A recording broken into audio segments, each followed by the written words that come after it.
Subscribe my channel. জীৱনত বহুত বাৰ এনেকৈ হ'ব পাৰে যিটো আপোনাক লাগে সেইটো নাপাব পাৰা, কিন্তু সেইবোৰ পাব পাৰিব। প্ৰথমতে নিজক সেইবোৰ সক্ষম বনাব লাগিব।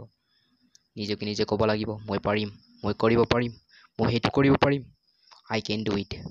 বহুত হ'ল, এতিয়া নিজৰ ওপৰত আহোঁ। মোক লাজ লাগিব লাগে নিজকে নিজে, নিজৰে এলেহুৱা অভ্যাসটোৰ ওপৰত, নিজৰে নেগেটিভ থকবিলাকৰ ওপৰত, নিজৰে ইগ'টোৰ ওপৰত। কিয় মই মনে মনে বহি আছোঁ? কিয় হাৰি যোৱাৰ দৰে ভাগৰি পৰিছোঁ? মোক লাজ লাগিব লাগে নিজৰে বেয়া অভ্যাসবোৰৰ ওপৰত, নিজৰে প্ৰেম জালত ফচি যোৱা অভ্যাসৰ ওপৰত। মোক লাজ লাগিব লাগে।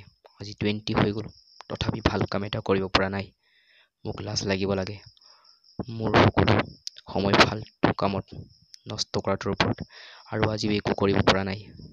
মোৰ সকলো সময় কেৱল লেট নাইট মোবাইলত Free Fire, WhatsApp, YouTube, useless content swipe up কৰি গৈ আছোঁ। কিয় মোৰ সকলো সময় লছ কৰি আছোঁ? কি কথাৰ অভিমান আছে মোৰ ইমান? কাৰোবাৰ বেয়া সময়ত তাত গৈ জ্ঞানী জ্ঞানী লেকচাৰ দিওঁ, কিন্তু যেতিয়া নিজৰ বেয়া সময় আহে তেতিয়া কিয় মোৰ মগজটো স্তব্ধ হৈ যায়?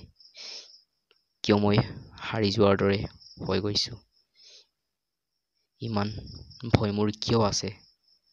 ৰাতি ৰাতি সাৰে থাকি ইমানবিলাক কথা ৰিপিট কৰি কৰি কি ডাঙৰ কৰিব বিচাৰোঁ মই, যিবিলাকৰ একো অৰ্থই নাই। বহুত হ'ল, এতিয়া আৰু নকৰোঁ।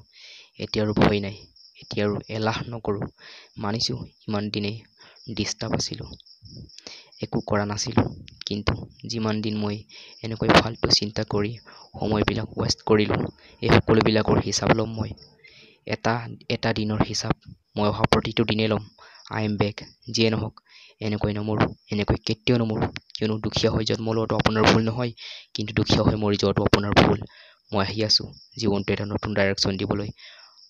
এই কথাবোৰ আপোনাৰ কামত আহিব পাৰে। ভাল লাগে লাইক কৰিব, কমেণ্ট কৰিব, আৰু মোৰ চেনেলটো ছাবস্ক্ৰাইব কৰি দিব। ধন্যবাদ।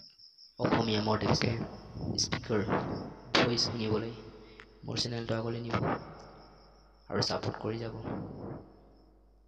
Thank U.